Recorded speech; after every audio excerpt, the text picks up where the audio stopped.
সেনাবাহিনী ও বিজিবির সহযোগিতায় দিনাজপুরের থানাগুলোতে ধীরে ধীরে কার্যক্রম শুরু করছে। বিস্তারিত জানাতে এই মুহূর্তে দিনাজপুর কোতোয়ালি থানায় রয়েছেন সহকর্মী গোলাম নবী দুলাল। সরাসরি যাচ্ছে তার কাছে। দুলাল, দিনাজপুরের থানাগুলোতে কিন্তু স্বাভাবিক কার্যক্রম ধীরে ধীরে ফিরতে শুরু করেছে। বিশেষ করে দাপ্তরিক কাজ শুরু হয়েছে। আমরা এই মুহূর্তে দিনাজপুর সদর কোতোয়ালি থানায় রয়েছি।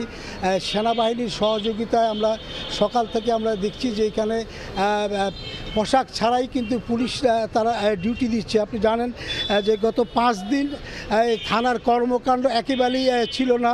গত 9 আগস্ট থেকে আপনার এই কার্যক্রম শুরু হয়েছে। আপনার বিশেষ করে আমরা বলবো যে এই 9, 10 আজকে 11 আমরা এখানকার থানা কর্তৃপক্ষের সঙ্গে বিশেষ করে এখানকার যিনি ওসি ফরিদ হোসেন মোট 10টি জিডি হয়েছে এবং এই জিডি হওয়ার কারণে মানুষ কিন্তু কিছুটা হলেও আপনার আসা শুরু করছেন।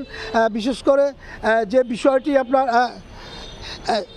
থানাগুলোর কার্যক্রম বন্ধ করার জন্য সাধারণ মানুষের যে দুর্ভোগ, আবার তারা নানা সমস্যায় যারা পড়েন, বিশেষ করে আইন শৃঙ্খলার পাবলিকের যে ভরসা স্তর সেটি হচ্ছে থানা।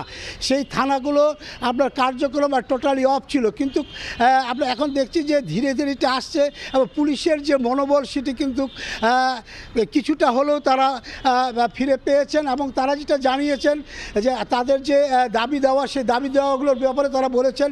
এখানে আপনি দেখছেন যে ডিউটি অফিসার তিনি এখানে ডিউটি দিচ্ছেন এবং যারা থানায় আসছেন তাদের সমস্যা নিয়ে বিশেষ করে জিডি করার জন্য তারা এটা নিচ্ছেন। তারা যেটা বলছেন যে এখন পর্যন্ত সব পুলিশ কিন্তু আপনার এখন পর্যন্ত তারা থানার মধ্যে তারা আসেনি এবং কর্মকাণ্ড শুরু করেনি।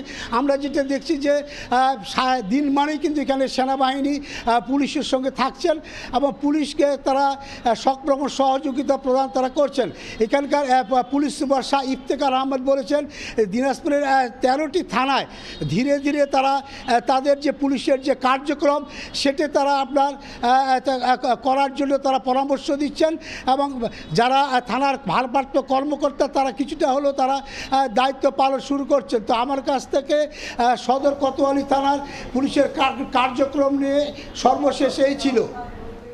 দিনাজপুরের 13টি থানায় ধীরে ধীরে পুলিশের কার্যক্রম শুরু হয়েছে, সেই খবর জানতে সরাসরি যুক্ত ছিলাম সেখানে।